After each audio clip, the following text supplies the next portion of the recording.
Walang lusot ang may atraso. Ay! Ay! Nabalik pa naman yung paa niya. Ang mga resibong nakalap ngayong hapon. Ay! Tinaguri ang Killer Highway, naging saksi sa isang malagim na tragedyang sinapit ng isang pamilya.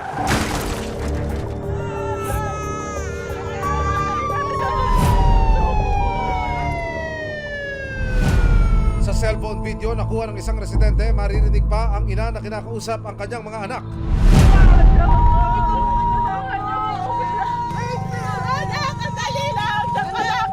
Ay! Ay! Ang kawalan ng mga ilaw sa lugar, ang ilan sa mga itinuturong dahilan kung bakit takaw aksidente ang lugar. Sa pagtutok ng resibo, kamusta na kaya ang sitwasyon sa Mapalad Road na naging mitya ng maraming aksidente noon?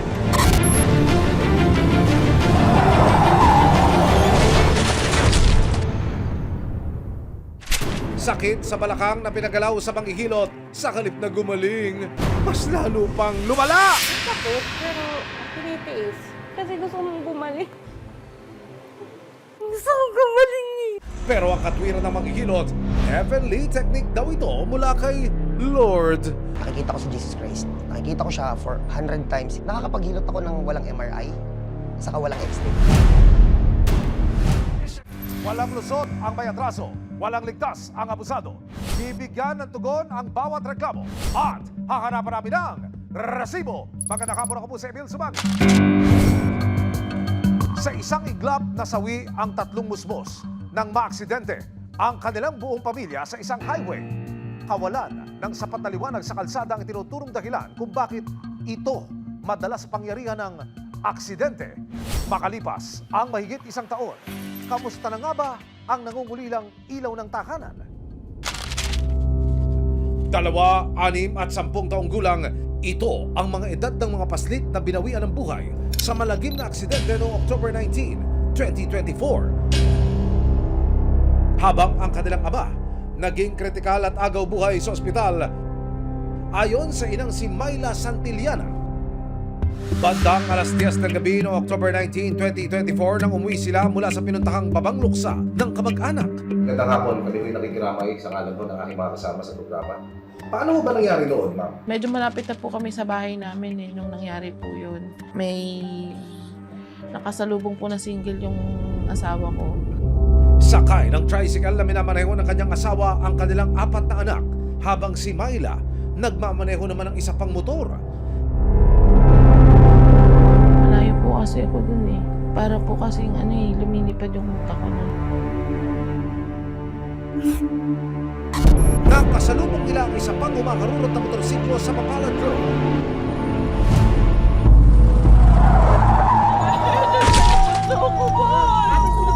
Nakita ko na po yung anak ko na tumalsik.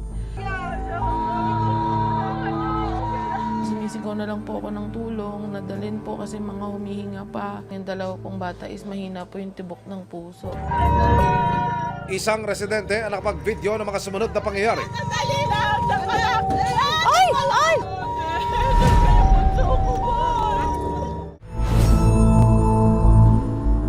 Matapos ang malagim na trahedya sa tinaguriang Killer Highway sa Nueva Ecija noong 2024. Nakakaawa yung mga bata. Sinubukan pang isugod sa ospital ang 3 batang biktima, pero binawian din sila ng buhay pagdating sa ospital.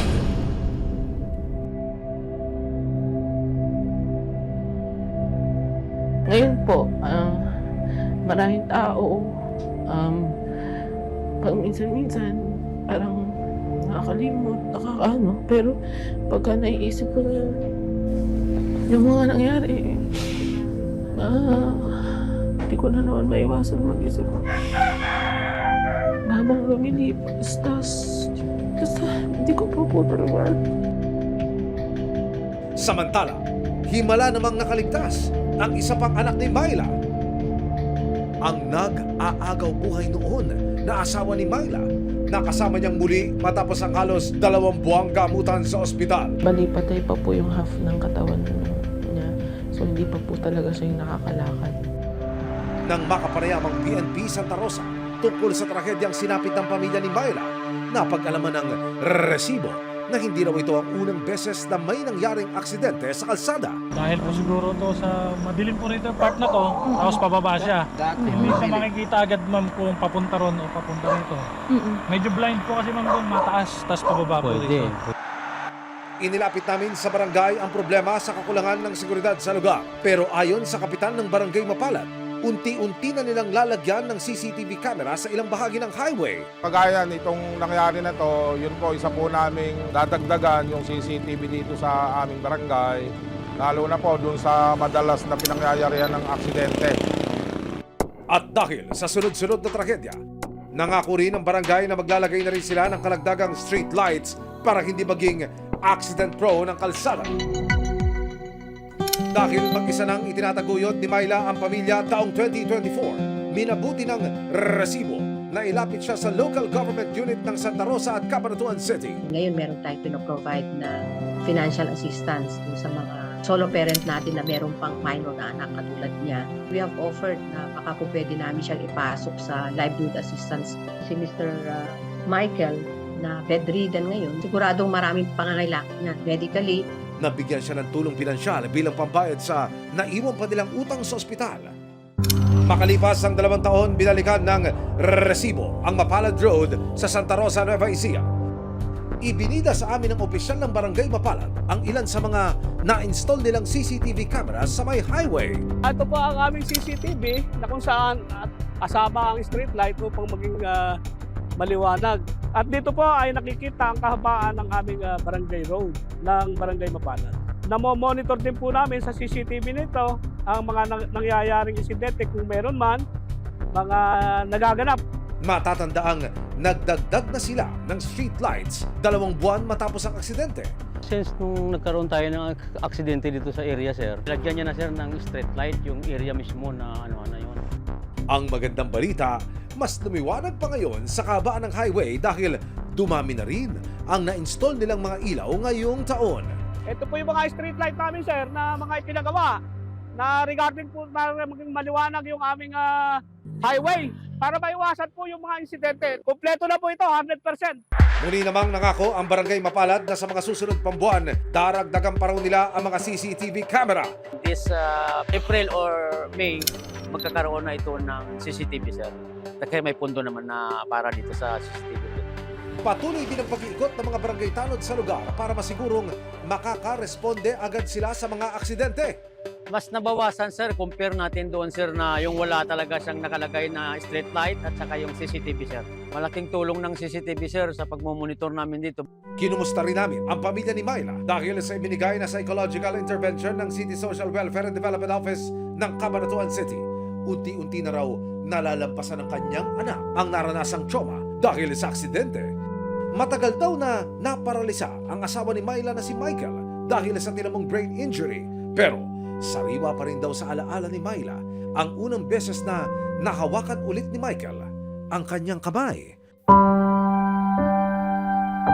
Wala kasi siyang tugon sa mga kausap ko sa kanya eh. Meron lang isang din pagkakataon na naalala niya ako.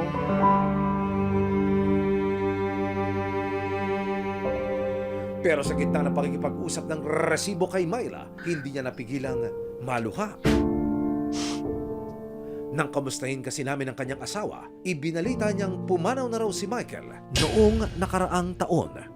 Nung nilapag ko siya ng ganun, nung sa kama, parang nag-last breath siya. Huminga siya ng malalim, tapos parang nawala na siya. Talagang araw-araw survival. Ilalabanan yung lungkot. Sa gitna ng mga sunod-sunod na trahedyang sumubok kay Myla, magpapakatatag pa rin daw siya alang-alang sa nag-iisang anak niyang nakaligtas at nabuhay sa aksidente. Magpatuloy lang ako para doon sa anak ko. Kaya dito ako lumalaban talaga araw-araw para sa kanya. Kala ng mga tao, okay na ako, pero talagang lahat ng to, nagkakagat na nadadabanan ko lang dahil sa anak. March 26, 2026, kasama ang resibo. Binisita ni Myla ang puntod ng kanyang asawa at mga anak. Dito raw niya kinakausap ang asawa para humingi ng lakas at tibay ng loob.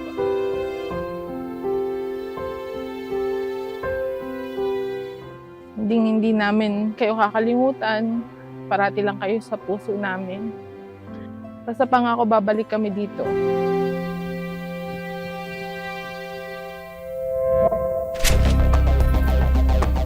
Dumaing sa resibo ang isang ginang tungkol sa isang manghihilot na nagpalalaraw ng kanyang sakit sa balakang. Mga bagong teknik daw na nakuha mula kay Lord ang ginawa sa kanya ng manghihilot. Mukhang hindi nag-iisa ang ginang dahil may iba pang lumutang na biktima rin di umano ng sinasabing milagrosong teknik. Kapag nalagay sa alanganin ng mga buto-buto, kanino nga ba tatakbo? May ilan na sa halip na pumunta sa ospital, mas pinipiling dumiretso sa manghihilot. Bakit lang ito ng pagmamahal? Sabot-saring pasyente ang nagpapagamot dito sa Hilot Center ni Roy. First-timer man ang karamihan, nananalig pa rin sila sa kakayahan ni Roy. Kaya hindi mapagod. Minsan nga hindi ako papabayad. Masaya ang puso ko pag nakakatulong sa kapwa. Di ako nagpapayaman. Gusto kong mawala naman ako sa mundo. Gusto ko mag-iwan ako ng magandang legacy. Pero sa halos 2 dekada na raw niyang nanghihilot, may pambihirang kaso na inilapit sa kanya kamakailan. Sana magawa natin yung paraan to. Ang babae, nagpagamot daw sa ibang manghihilot sa Rizal. Hindi siya ordinary. First time ko lang nakita ng tinapak-tapakan eh. So, hindi yun gawain ng manghihilot, sir. Tanda. Magugulat ka talaga, kaya nga, at sino yun? Popular daw eh. Taga-antipulo daw yung... Dahil daw sa awa, tinanggap daw niya ito at ginawa ang lahat sa abot ng kanyang makakaya. Hindi ko nga pinabayad yun. Hindi ko kasi naawa nga ako kasi hindi dapat tapakan. Sabi ko nga sa kanya, may gagawin ako pero magpa-MRI ka pa rin kasi i-activate ko lang. Kasi yung paa niya hindi naman itaas eh. Hindi naman, wala nang power. Ibig sabihin, maaaring na-damage talaga yung spinal niya. Nakilala ng resibo si Cristel, ang dating masiglat, mapag-arugang tita sa kanyang mga pamangkin. Nakaratay na lamang sa kanyang higaan. Sumakit yung likod ko, tapos bumababa siya ng sakit. Pero nawawala. Tapos nag-stay siya nung dito na sa balakang ko. Bobo siya ng sumakit doon. Tapos, konti-konti siya napapansin ko. Pag tumatayo ako, nahihirapan ako. Naghanap ng posibleng lunas si Cristel online hanggang sa nakita niya raw ang page ng isang manghihilot sa Rizal na si Anthony Cram. Marami naman siyang client na satisfied daw. Pagka pumunta naman kami doon kasi binigyan din naman ako ng pera ng kapatid ko. Pero pagdating sa manghihilot, kakaiba raw at medyo nakakapagtaka ang kanyang nakita. Nagulat pa nga ako sa kanya nung pagdating niya doon, nagsisigaw. May napaniginipan daw siya, bagong technique. Pinakitaan na naman daw siya ni Mama Mary ata. Lalong tumaas ang kilay ni Cristel nang malaman na ang bagong teknik na napanaginipan daw ng manghihilot sa kanya pala unang gagamitin. Kinakapa naman niya, tapos susulat siyang pentel pen. Hanggang, ang sakit nga ng likod ko, kakaano niya ng pentel pen. Tapos, pag naano niya nakapa niya, ito, abakan niyo. Ganyan. Ang sakit. Pero sa halip na gumaling, mas lalo pa raw na perwisyo si Cristel. Kaya, pinuntakan ng resibo ang inirereklamong manghihilot. Nagpakilala siya bilang si Anthony Cram. Isa raw siyang bata ni Lord. Ipinakita niya sa amin ang treatment na ginawa niya kay Cristel. Ang tawag daw dito, technique ni God. So ginagawa namin dyan, ito, di ba kunwari ito, 3 unan yan, binababad namin. Kunwari may tama ka sa spine, dito sa may lower back. Nilalagyan namin yan ng ganyan, tapos binababad namin ng ganyan. Yan! Para yung mga na-deform na-deform na spine, bumalik lang siya ng kusa. Ngayon, from that point, tinutulak namin dati ng paa. Kasi noon, akala ko kasi dati, okay yun. Ngayon, noon tong technique na to. Uulitin ko, noon to ha. From that point, tinutulak namin ng paganto yan, National TV to ha. Para walang dayaan. Pag ganyan, pag diin, ayan didiin lang muna, tapos, ganun lang. Halos wala din puwersa kasi nakababad na siya sa unan. Nang tanungin ng resibo kung bakit siya pabago-bago ng teknik. November 2025, nakipagkita ulit sa akin si Jesus Christ. For 4 years, doubt talaga ako doon sa nakikita ko. Kung totoo ba yung panaginip ko, hindi. Sir, naka-record to ha. Maganda to, sige. Nakita ko yung tiles doon sa may CR namin. Yung mga patak, yung malalaking patak. Nagsimula siyang umusok. Tiningnan ko lang, akala ko galing lang siya sa heater. Hanggang sa kumapal yung usok ng bigla. Pagkapal ng usok, hindi ko siya masabi kung nahimatay ba ako or what, or nawalan ako ng malay. Doon naglabasan yung mga bagong teknik. Aminado si Anthony na mahirap siyang paniwalaan pero saksi raw ang kanyang mga napapagaling na customer na totoong may himala. Mabigat. Ayan tayo, sige tayo, pakita mga tayo.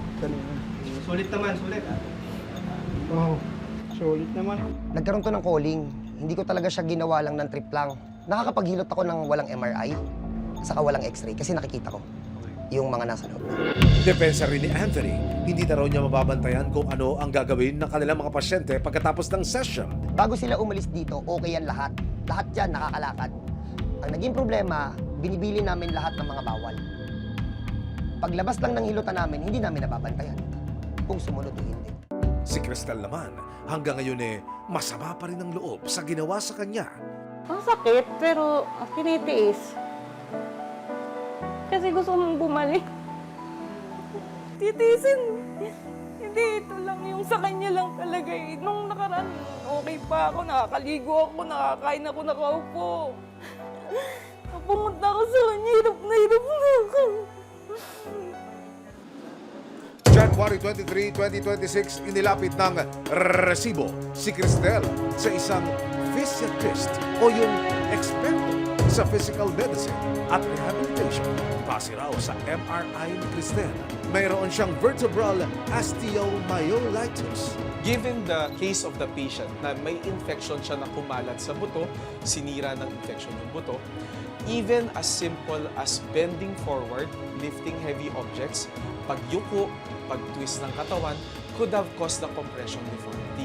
Pero for her case, it is highly possible na after na ipahilot, lumala yung compression deformity dahil marupok na yung kanyang mga buto. Actually, may possibility na ma-culture na siya sa dugo, mabigyan ka ng antibiotics.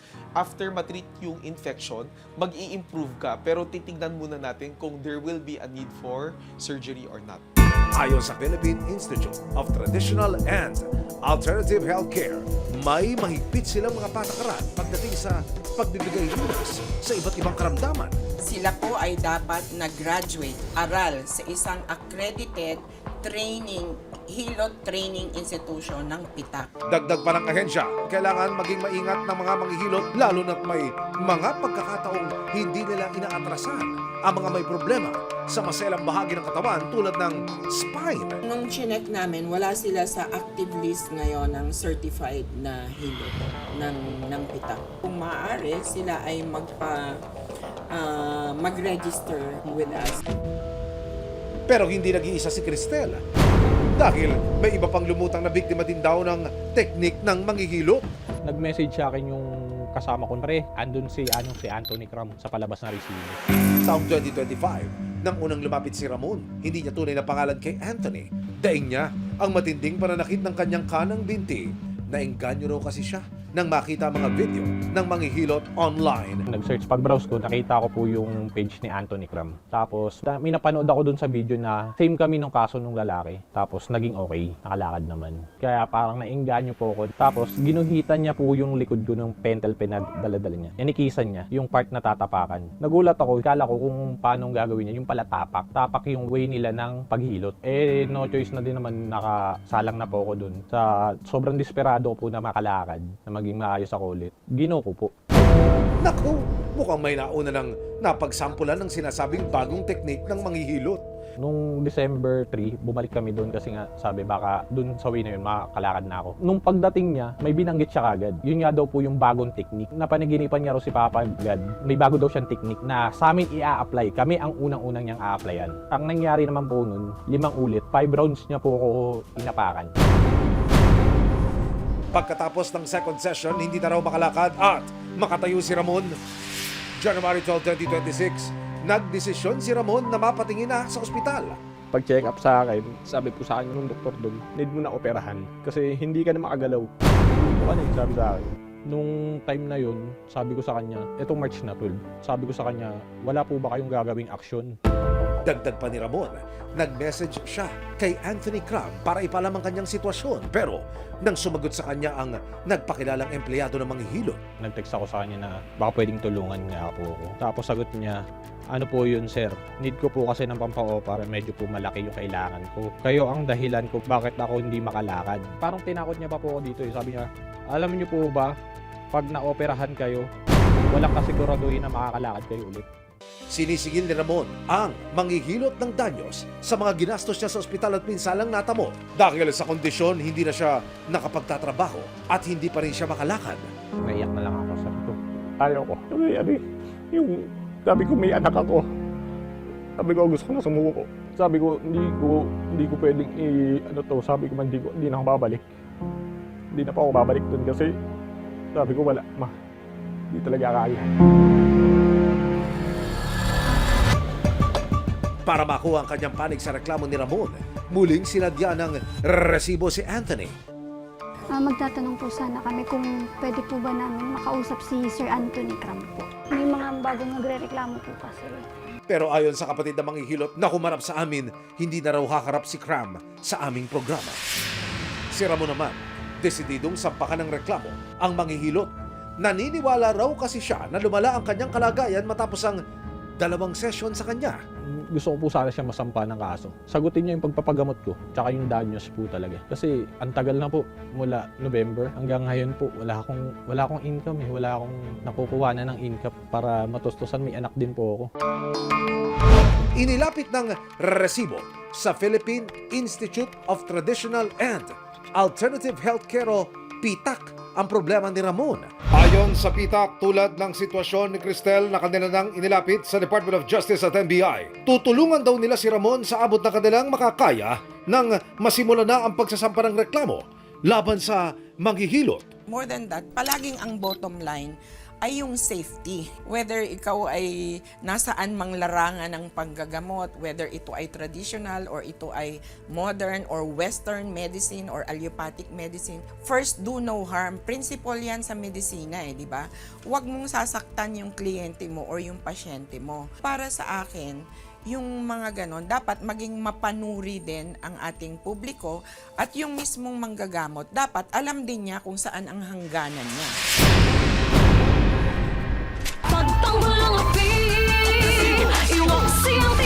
Walang lusot ang may atraso, walang ligtas ang abusado. Bibigyan ng tugon ang bawat reklamo at hahanapan namin ng resibo. Magandang hapon ako po sa Emil Suman. Resibo, walang lusot ang may atraso.